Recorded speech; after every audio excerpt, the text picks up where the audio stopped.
Good morning everyone. एक बार फिर से आप सभी का क्रेजी जी के ट्रिक के डेली करंट अफेयर की सीरीज में स्वागत है। मेरा नाम है पंकज वैष्णव और आज के इस सेशन में हम 24 अप्रैल के सभी करंट अफेयर को एक एक करके यहाँ पर डिटेल में डिस्कस करेंगे।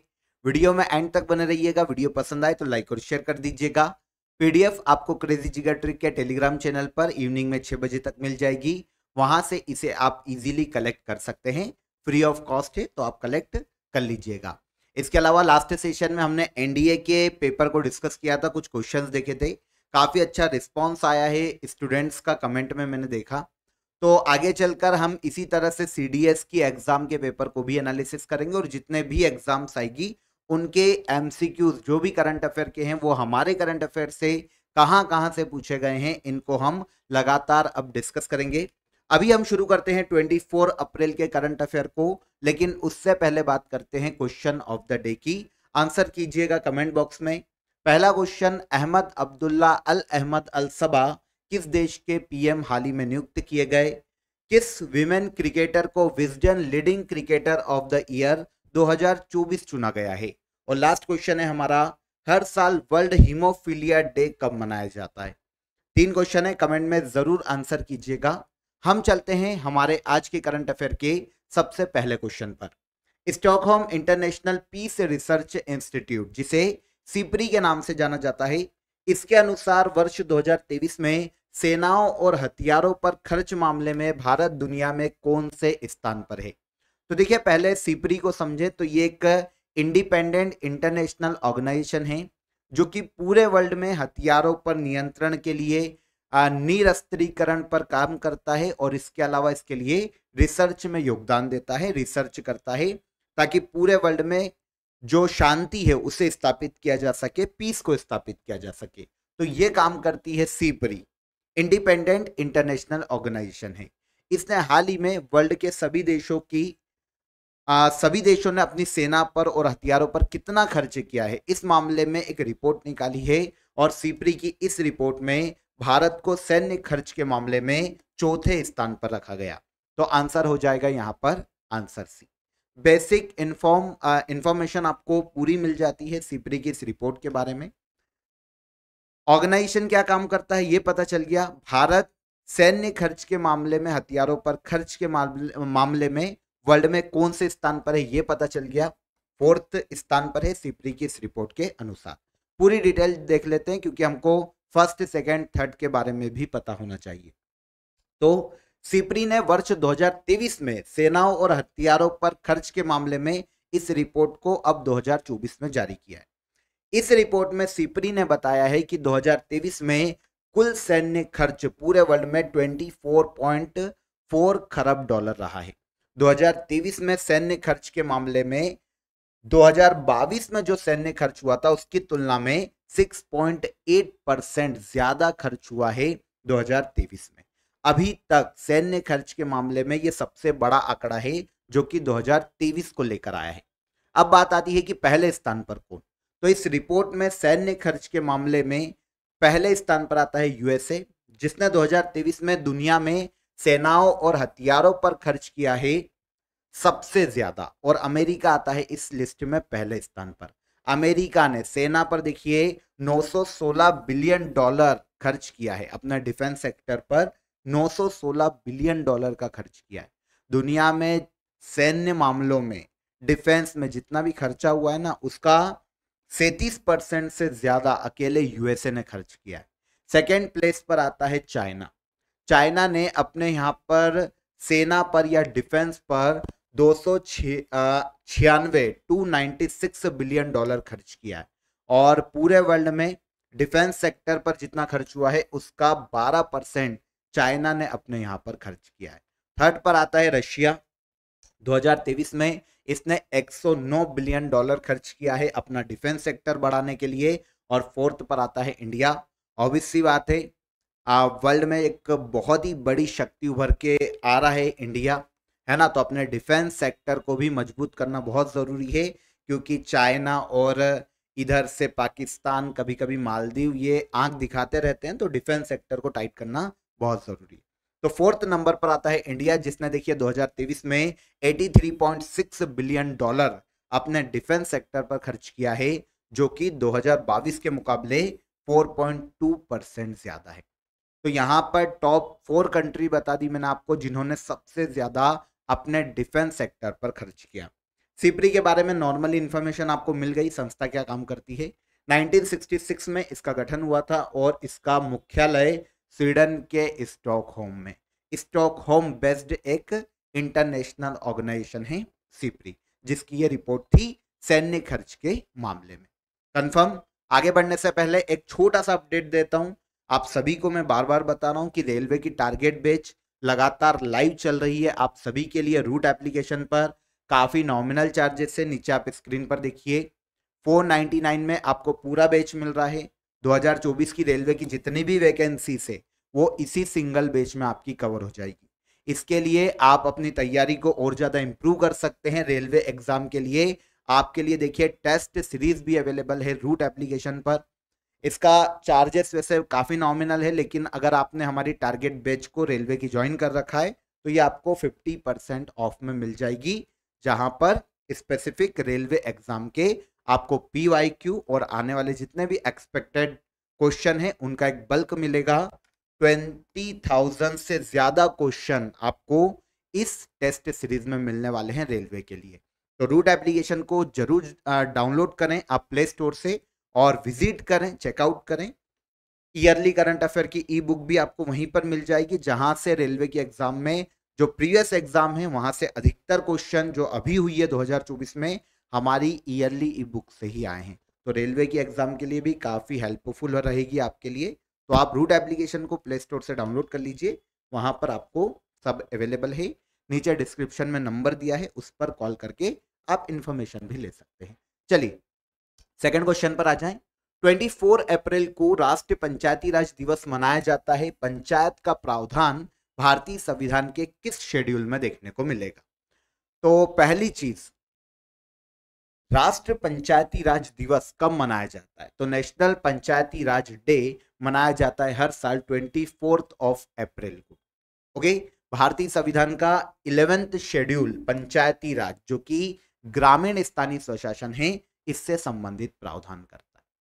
भारत में 73 अमेंडमेंट एक्ट लाया गया था। 73वें संविधान संशोधन 1992 में लाया गया था और इसके द्वारा भारतीय संविधान में 11th शेड्यूल को जोड़ा गया था जो कि पंचायती राज की बात करती है। और पंचायती राज को 29 सब्जेक्ट दिए गए हैं 11th शेड्यूल में, जिसमें पंचायती राज को शक्तियां दी गई है 29 सब्जेक्ट पर 11th शेड्यूल में। ओके, इसके अलावा भारतीय संविधान का जो भाग 9 है उसका एक आर्टिकल है 243। आर्टिकल 243 से 243O तक 16 आर्टिकल के प्रावधान भी पंचायती राज से संबंधित है। 73 अमेंडमेंट एक्ट के माध्यम से 1992 में जोड़े गए। अनुसूची कौन सी है, शेड्यूल कौन सा है? तो 11th है। ये 1992 में हुआ था अमेंडमेंट, लेकिन इसे लागू किया गया था नेक्स्ट ईयर 24 अप्रैल 1993 में। इसीलिए 24 अप्रैल को राष्ट्रीय पंचायती राज दिवस के रूप में मनाया जाता है, क्योंकि 1993 में पंचायती राज को लागू किया गया था। इस अमेंडमेंट को लागू किया गया था या अधिनियम को लागू किया गया था 24 अप्रैल 1993 में।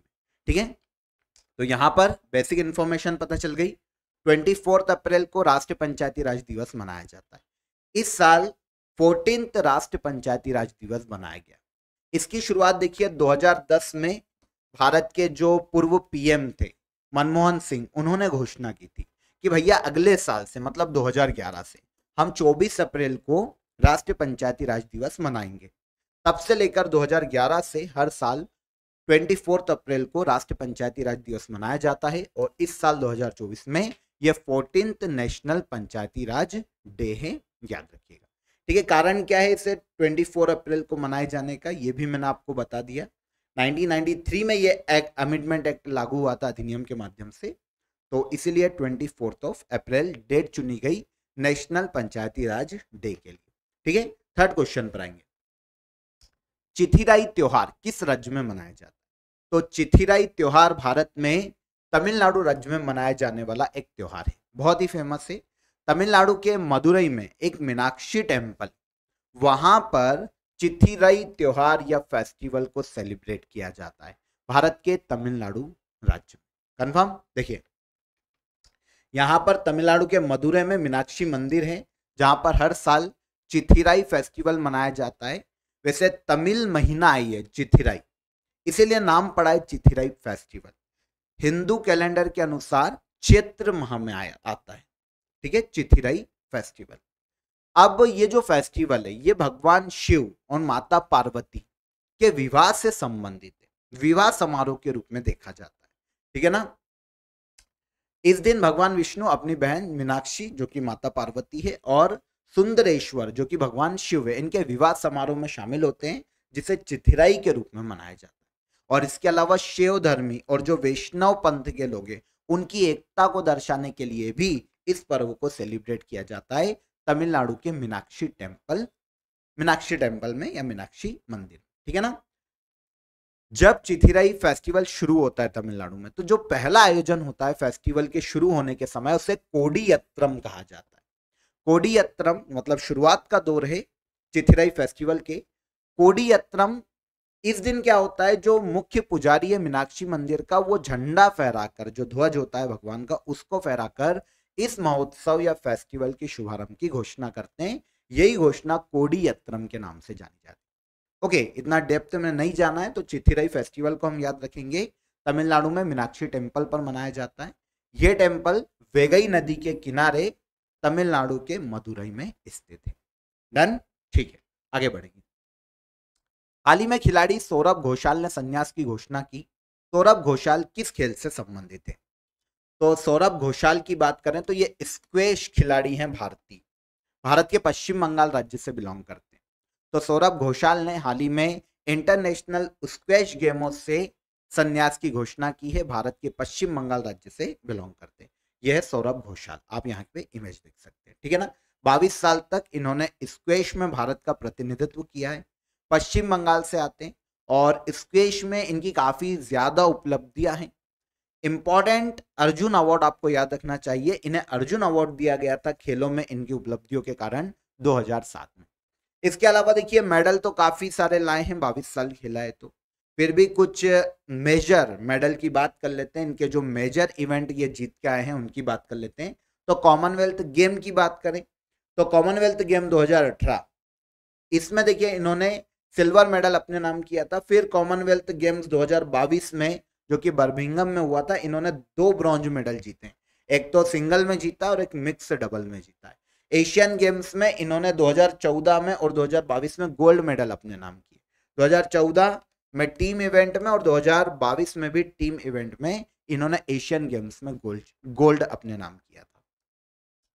देखिए इतने अवार्ड याद नहीं रहेंगे आपको, इतने मेडल याद नहीं रहेंगे, तो आप अर्जुन अवार्ड याद रखो। अगर क्वेश्चन आता है तो संभावना है कि यहीं से आएगा।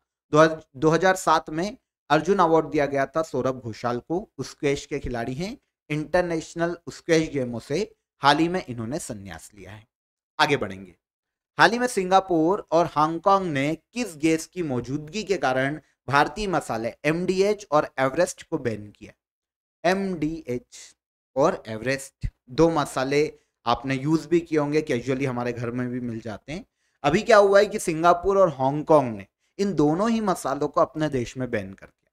उनका मानना है, उनकी जो रिसर्च हुई है इस पर, उन्होंने एक एलिमेंट, एक बोल सकते हैं कि गैस, इसमें एक गैस की मौजूदगी पाई है जो कि एथिलीन ऑक्साइड है ना।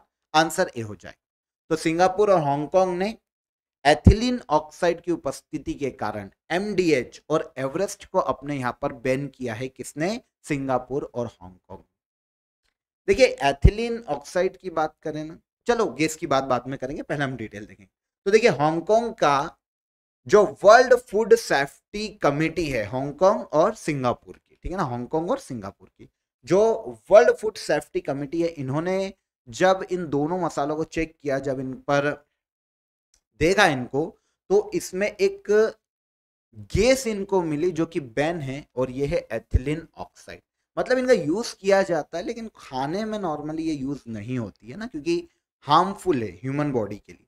तो इस गैस की उपस्थिति के कारण इन दोनों मसालों में अब बैन कर दिया गया है हांगकांग और सिंगापुर में MDH और एवरेस्ट के मसालों, ठीक है ना।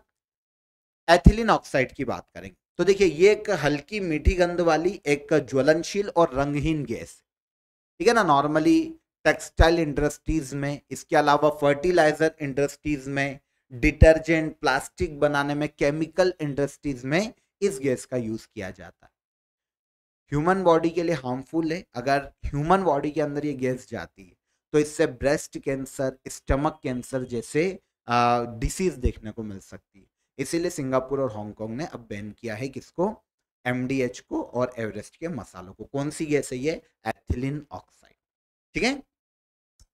हाल ही में चुनावों से चर्चा में आई शैंपेन जनजाति कहाँ निवास करती है, इंपॉर्टेंट क्वेश्चन है। ऐसे भी ज्योग्राफी में काफी जनजाति वाले पोर्शन से क्वेश्चन आता है। तो शैंपेन जनजाति निवास करती है अंडमान निकोबार के निकोबार द्वीप पर। आंसर हो जाएगा आंसर बी, निकोबार द्वीप पर। कमेंट में बताना भारतीय संविधान में राष्ट्रीय अनुसूचित जनजाति आयोग किस आर्टिकल में उल्लेखित है, कमेंट में बताना है ना। तो शैंपेन जनजाति निकोबार द्वीप पर निवास करती है, अंडमान निकोबार। अब ये अभी सुर्खियों में इसलिए है क्योंकि पहली बार इन्होंने 8वीं लोकसभा के चुनाव में अपनी पहली बार वोट डालने के अधिकार का यूज किया है। मतलब अपना वोट डालकर पहली बार चुनाव प्रक्रिया में इन्होंने भाग लिया है। शैंपेन जनजाति भारत में कमजोर जनजाति समूहों में शामिल की जाती। अब आपको पीवीटीजीएस, अगर हम कमजोर जनजाति समूह की बात करें कि ये क्या है, तो भारत में ऐसी जनजातियां जिन तक जो सरकारी योजनाएं हैं उनका लाभ कभी नहीं पहुंचा, और इसके अलावा ये आर्थिक और सामाजिक रूप से समाज की मुख्य धारा से अभी तक बाहर है, पूरी तरह से पिछड़ी। तो ये कमजोर जनजाति समूहों में रखी जाती हैं ऐसी जनजातियां। तो शैंपेन जनजाति जो है इन्हीं कमजोर जनजाति समूहों में गिनी जाती। पहली बार देखिए इन्होंने अपने चुनाव प्रक्रिया में भाग लिया है भारत की और अपना वोट डाला, ठीक है।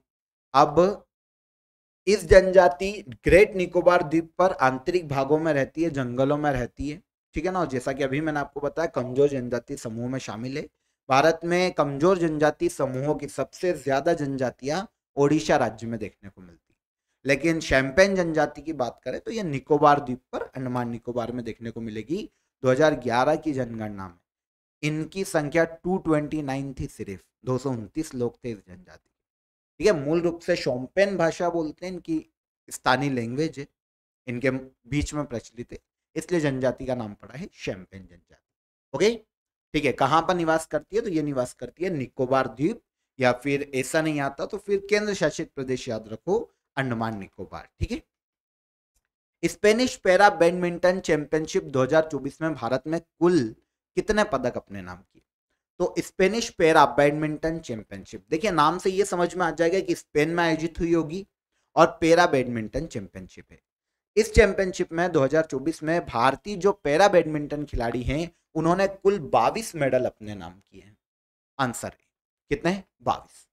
स्पेन में आयोजित स्पेनिश पैरा बैडमिंटन चैंपियनशिप में भारत ने 6 गोल्ड जीते और 6 गोल्ड के साथ 22 मेडल अपने नाम किए। वैसे देखिए मेडल विनर नहीं पूछे जाएंगे, लेकिन जो गोल्ड विनर है उनको एक बार हम देख लेते हैं। तरुण और नितेश कुमार, इन्होंने गोल्ड जीता है पैरा बैडमिंटन में। नितेश कुमार और तुलसी मती ने मिश्रित युगल में गोल्ड लेकर आई है। पलक कोहली और सैलिक ये विमेंस डबल में 2 गोल्ड लेकर आए हैं, और मनीषा रामदास ये विमेंस सिंगल में 1 गोल्ड लेकर आई, ठीक है ना। आयोजन हुआ है स्पेन में, Spanish para badminton international championship है। 22 मेडल इंडिया ने जीते, इसमें से 6 मेडल कौन से हैं, 6 मेडल है गोल्ड, ठीक है ना। आयोजन BWF para badminton international organisation इसका आयोजन करवाता है हर साल, स्पेन में ही आयोजित होती है, ठीक है। चलिए, first international rainbow tourism conference का आयोजन किस देश में किया गया। First international rainbow tourism conference का आयोजन किया गया है हाल ही में नेपाल में। LGBTQ, ठीक है ना, जानते हैं आप, नाम सुना होगा। LGBTQ के अधिकारों को संरक्षित करने के लिए उन्हें LGBTQ में इकोनॉमिक डेवलपमेंट और सोशल एम्पावरमेंट को बढ़ावा देने के लिए हाल ही में first international rainbow tourism conference का आयोजन नेपाल में किया गया, ठीक है। LGBTQ आप जानते हैं ये समुदाय है LGBTQ, इनके अधिकारों को संरक्षित करने के लिए इस कॉन्फ्रेंस का आयोजन हुआ। कहां पर, नेपाल। ठीक है। चल, फिफ्थ T20 डेफ आईपीएल का खिताब किसने जीता? ये डेफ आईपीएल है ना, फिफ्थ T20 डेफ आईपीएल जो कि हाल ही में जम्मू कश्मीर में आयोजित किया गया था, इसका खिताब जीता है डेफ बेंगलोर बादशाह की टीम ने, जिसने फाइनल में डेफ हैदराबाद ईगल्स को हराया। तो फिफ्थ T20 डेफ आईपीएल आयोजित किया गया 2024 में। विनर रही डेफ बेंगलोर बादशाह की टीम। बेंगलोर की टीम बस मेन आईपीएल में, पुरुष आईपीएल में नहीं जीत रही है, बाकी हर जगह जीत रही है ना। तो डेफ बेंगलोर बादशाह की टीम विनर रही और डेफ हैदराबाद ईगल्स की टीम रही runner. Fifth T20 deaf IPL आयोजन कहाँ हुआ है? तो आयोजन किया गया जम्मू कश्मीर राज्य में। ठीक है, यहां पर ज्यादा इंटरनली नहीं जाने की जरूरत है। ये इतना मतलब डेफ आईपीएल इंपॉर्टेंट तो है, लेकिन एग्जाम के पॉइंट ऑफ व्यू से क्वेश्चन नहीं आते हैं ज्यादातर। तो ठीक है, डेप्थ में मत जाइए, लेकिन आप ये याद रख लीजिए कि जम्मू कश्मीर में आयोजन हुआ। विनर रही डेफ बेंगलुरु बादशाह की टीम और रनर अप रही डेफ हैदराबाद ईगल्स की टीम। इस प्रतियोगिता में 8 टीमों ने पार्टिसिपेट किया है, ठीक है ना। और भारतीय बधिर क्रिकेट एसोसिएशन इसका आयोजन करवाती है। इस साल 2024 में यह फिफ्थ T20 डेफ आईपीएल है, आयोजन जम्मू कश्मीर राज्य में हुआ। लास्ट क्वेश्चन पर आते हैं। Union ministry of women and child development ने प्रारंभिक बचपन देखभाल और शिक्षा के लिए राष्ट्रीय पाठ्यक्रम 2024 के लिए कौन सा पाठ्यक्रम जारी किया है? तो union ministry of women and child development ने देखिए प्रारंभिक बचपन देखभाल और शिक्षा के लिए, मतलब जो बच्चे हैं उनकी देखभाल के लिए और उनमें शिक्षा का विकास करने के लिए राष्ट्रीय पाठ्यक्रम 2024 जो है उसके लिए आधारशिला प्रोग्राम को शुरू किया है, या आधारशिला पाठ्यक्रम को शुरू किया है। उद्देश्य क्या है? उद्देश्य समझना पड़ेगा। तो पाठ्यक्रम कौन सा है? पाठ्यक्रम को नाम दिया गया है आधारशिला, ठीक है ना। 3 वर्षों में सीखने का एक 48 वीक का ये पाठ्यक्रम, ठीक है, 3 सालों तक, 3 वर्षों तक 48 सप्ताह का एक पाठ्यक्रम है। 3 सालों में 48 वीक तक बच्चों को बुलाया जाएगा। आंगनवाड़ियों में 3 से 6 वर्ष के बच्चों के लिए पढ़ने और मैथमेटिक्स में उनके कौशल को बढ़ावा देना आधारशिला पाठ्यक्रम का मुख्य उद्देश्य, ठीक है ना। इस पाठ्यक्रम में normally cognitive, physical, social and emotional development को शामिल किया गया, मतलब बच्चों में मेंटली और फिजिकली समझ को विकसित करना ऑल ओवर। अगर हम देखें तो ये आधारशिला पाठ्यक्रम के नाम से हाल ही में लॉन्च किया है किसने? The union ministry of women and child development, ठीक है ना। प्रारंभिक बचपन देखभाल और शिक्षा के लिए बच्चों में, कौन से बच्चे? आंगनवाड़ियों में 3 से 6 वर्ष तक के बच्चे, ठीक है ना। 48 वीक का कार्यक्रम है जो कि 3 साल तक चलाया जाएगा। कंफर्म? तो यहां पर 24 अप्रैल के सभी करंट अफेयर को हमने समझ लिया।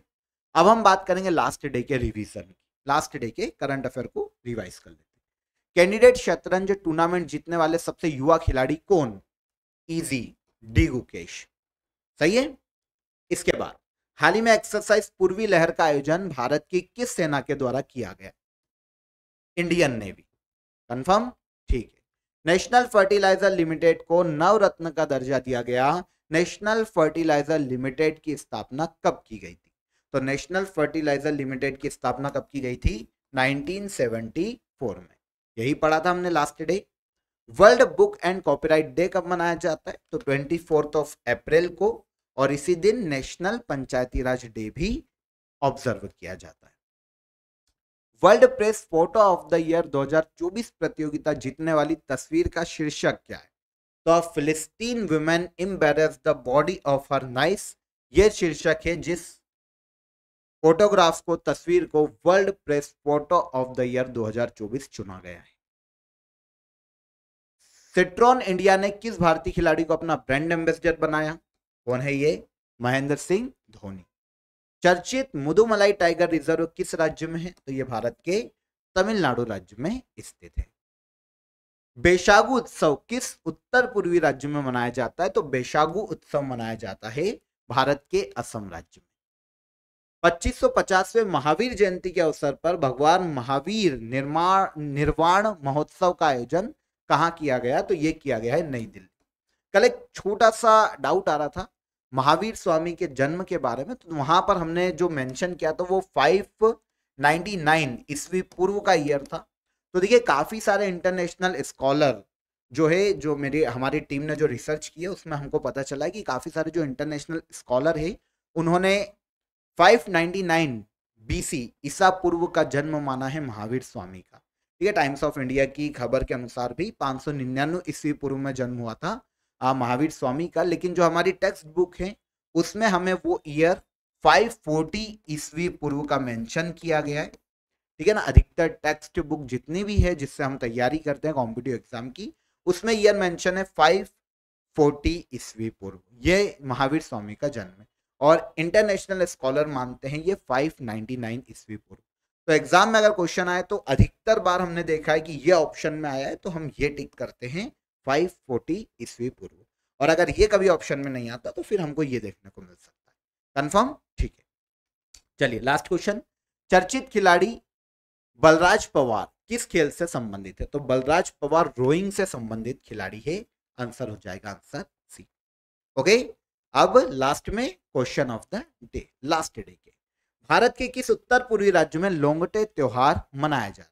तो उत्तर पूर्वी राज्य जहां पर लोंगटे त्योहार मनाया जाता है यह है अरुणाचल प्रदेश। इसके अलावा बजरनी बेनेडिक्सन को किस देश का पीएम नियुक्त किया गया? तो ये आइसलैंड के नए पीएम बने हैं जो कि उत्तर यूरोपीय देश है। Knife meditation after an attempt murder किसके द्वारा लिखित बुक है? तो ये सलमान रुश्दी के द्वारा लिखित पुस्तक है। आज के सेशन में मैंने आपसे 3 क्वेश्चन शुरुआत में पूछे हैं और एक मिड वीडियो में पूछा है, तो आंसर जरूर कीजिएगा कमेंट में। आई होप आज का सेशन आपको पसंद आया होगा। वीडियो पसंद आया हो तो वीडियो को लाइक और शेयर कर दीजिए, चैनल को सब्सक्राइब कर लीजिए, कमेंट में आंसर जरूर कीजिएगा। और काफी सारे स्टूडेंट लाइक नहीं करते हैं वीडियो को, तो वीडियो को लाइक करना इंपॉर्टेंट है, लाइक कर दीजिए। कल के सेशन में फिर मुलाकात करेंगे, तब तक अपना ख्याल रखिए। जय हिंद, जय भारत।